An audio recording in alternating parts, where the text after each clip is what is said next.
नमस्कार. आज आपण डीप लर्निंग मधील एक महत्त्वाचा विषय शिकणार आहात. व्हॅनिशिंग ग्रेडियंट इन आर-एन-एन आणि त्याच्या मर्यादा आणि आव्हाने काय असतात. या प्रेझेंटेशनच्या शेवटी तुम्हाला हे समजेल की ही समस्या का उद्भवते, तिचा परिणाम काय असतो आणि LSTM व GRU सारखी आधुनिक मॉडेल्स ही समस्या कशी सोडवतात. चला तर मग सुरुवात करूया. रिकरंट न्यूरल नेटवर्क म्हणजे आर-एन-एन ही अशी रचना आहे जी सिक्वेन्शियल डेटा हाताळण्यासाठी वापरली जाते, जसे की टेक्स्ट, स्पीच किंवा टाइम सिरीज. पण जेव्हा सिक्वेन्स मोठा होतो, तेव्हा या नेटवर्कची ट्रेनिंग अस्थिर होते. याचे प्रमुख कारण आहे व्हॅनिशिंग ग्रेडियंट प्रॉब्लेम. तुम्हाला ह्या उदाहरणातून समजेल. The cat sat on the mat हे छोटे वाक्य आर-एन-एन ला समजू शकतं. पण जर वाक्य मोठे असेल, जसे की the cat after wandering through the garden for hours finally sat on mat, तर आर-एन-एन कॅट हा शब्द विसरतं. कारण ग्रेडियंट्स ट्रेनिंग ग्रेडियंट्सच्या मागे म्हणजेच ब्लॅक प्रोपोगेशन जाताना हळूहळू कमी होत जाते आणि शेवटी ते शून्य होतं. तर पाहूया की नेमकी समस्या काय आहे. आर-एन-एनचे प्रशिक्षण म्हणजेच ब्लॅक प्रोपोगेशन थ्रू टाइम या प्रक्रियेद्वारे केले जाते. या प्रक्रियेची ग्रेडियंट सतत लहान वजनाच्या अ, गुणाकाराने कमी होत जातात. या अ, याचे ग्रेडियंटचे मूल्य झपाटणे याच कारणामुळे ग्रेडियंट्स जे असतात ते झपाट्याने कमी होत जातात. परिणाम सुरुवातीचे जे लेयर्स असतात ग्रेडियंट्सच्या त्या पोहोचतच नाहीत. मॉडेलचे दीर्घकालीन माहिती लक्षात ठेवू शकत नाही आणि प्रशिक्षणाची गती खूप मंद होते.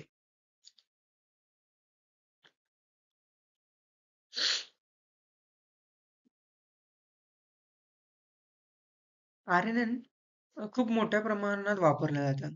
जसे की भाषांतर म्हणजे translation, chatbots, natural language processing, आवाजाचे म्हणजे म्हणजेच text speech recognition, time series forecasting, music आणि टेक्स्ट जनरेशनसाठी पण. या सर्व ठिकाणी दीर्घकालीन संबंध लक्षात ठेवणे महत्त्वाचे असते आणि तिथेच व्हॅनिशिंग ग्रेडियंट ही समस्या मोठ्या अडथळ ठरते. चला तर मग आता पाहूया की ही प्रक्रिया आर-एन-एन मध्ये कशी घडते.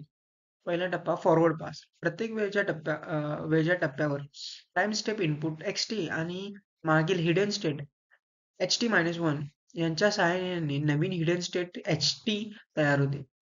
दुसरा टप्पा बॅकवर्ड पास. जर ॲक्टिव्हेशन फंक्शन सिग्मॉइड किंवा टॅन असेल, तर त्यांचे डेरिव्हेटिव्ह नेहमी 1 पेक्षा कमी असतात. तर याचा परिणाम असा होतो की शॉर्ट टर्म मेमरी आपलं मॉडेल जे आहे जे शॉर्ट टर्म मेमरी लक्षात ठेवतं आणि दीर्घकालीन माहिती विसरतं.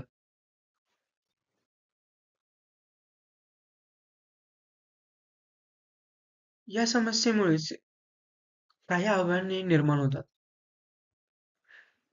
जसे की आर-एन-एन खूप स्ट्रगल करते लॉंग टर्म मेमरी लक्षात ठेवण्यासाठी आणि ट्रेनिंग टाइम खूप वाढतो. ग्रेडियंट क्लिपिंग काही प्रमाणात मदत करतं, पण परफेक्ट नाही आहे आणि पुअर कव्हरेज आणि परफॉर्मन्स पण खूप लो येतं.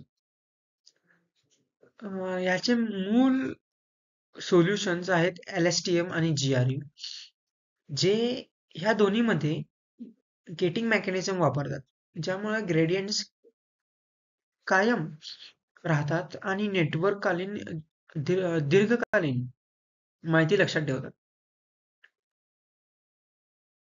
चला आता या विषयाच्या थोडक्यात आढावा घेऊया. आर्यनला प्रशिक्षणादरम्यान व्हॅनिशिंग ग्रेडियंट प्रॉब्लेम येतो, ज्यामुळे ती दीर्घकालीन माहिती विसरते.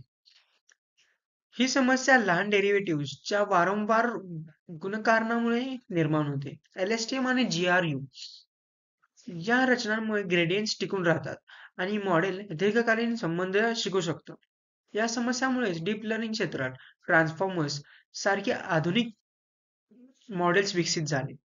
त्यामुळेच व्हॅनिशिंग ग्रेडियंट प्रॉब्लेम ही फक्त एक मर्यादा नाही, तर पुढील प्रगतीसाठी एक प्रेरणादायी टप्पा आहे. धन्यवाद.